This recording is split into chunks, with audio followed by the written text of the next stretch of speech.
आखिर गौ माता ने ऐसा क्या कर दिया कि माता पार्वती ने उन्हें श्राप दे दिया कि वह हमेशा झूठा खाएंगी। तो बताते हैं पूरी कहानी। भारत में गाय को माता का स्थान प्राप्त है। पुराणों में गौ माता को साक्षात देव की संज्ञा दी गई है। माना जाता है कि कामधेनु का हर अंश मानव मात्र के लिए वरदान है। हर घर की रसोई की पहली रोटी गौ माता के नाम से निकाली जाती है। सुख और दुख से जुड़ा कोई भी धर्म, काम या फिर अनुष्ठान गौ माता का ग्रास निकाले बिना पूरा नहीं होता है। इसके बावजूद गौ माता के झुंड कचरे के ढेर पर झूठन से पेट भरते दिखाई देते हैं।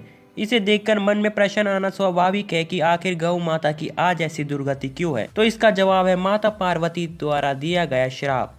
एक बार की बात है जब भगवान शिव और मां पार्वती समुद्र के किनारे विहार के लिए गए। इस दौरान भगवान शिव के मन में एक शरारत सूझी और उन्होंने कहा कि देवी पार्वती, मुझे अचानक एक आवश्यक कार्य के लिए जाना पड़ रहा है। मैं कार्य पूर्ण होते ही जल्दी वापस आ जाऊंगा। आप यहीं मेरी प्रतीक्षा कीजिए। असल में भगवान शंकर माता पार्वती को परेशान करना चाहते थे।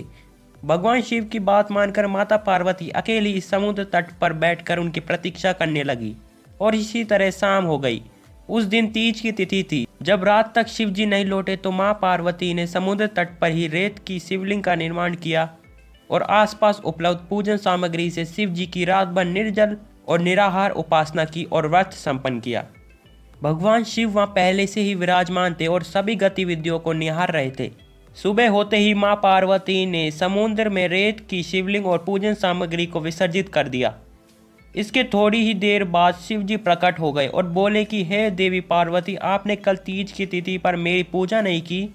पार्वती जी ने कहा कि भगवान, मैंने आपकी पूजा की है और अभी सामग्री विसर्जित की है। भगवान शिव अभी भी माता पार्वती के साथ ठिठोली करना चाहते थे और बोले कि हे पार्वती, मुझे तो पूजा का कोई चिन्ह नहीं दिखाई दे रहा। अगर आपने पूजा की है तो उसका प्रमाण या सबूत दीजिए।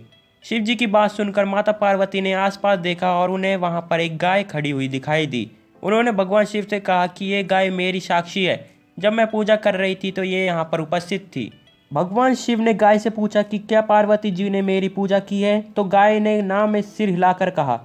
भगवान शिव ने कहा कि माता पार्वती, आप असत्य कह रही हैं। भगवान शिव के सामने स्वयं को आकरण झूठा साबित होना मां पार्वती जी को सहन नहीं हुआ और उन्होंने उसी वक्त गाय को श्राप दिया कि तू दिव्य जन्मा है, जगत कल्याण के लिए प्रकट हुई है, इसलिए जनहित के लिए तेरे गुण यथावत रहेंगे, किंतु जिस मुख से तुमने ही झूठी गवाही दी है उसे दंड भुगतना पड़ेगा। झूठ बोलने के कारण ही अब झूठन ही तेरा आहार होगा। इस तरह झूठ बोलने से गौ माता पार्वती देवी के क्रोध की भागीदार बनी और आज तक उनकी संतान अच्छा भोजन प्राप्त नहीं करती और झूठा खाना खाती है।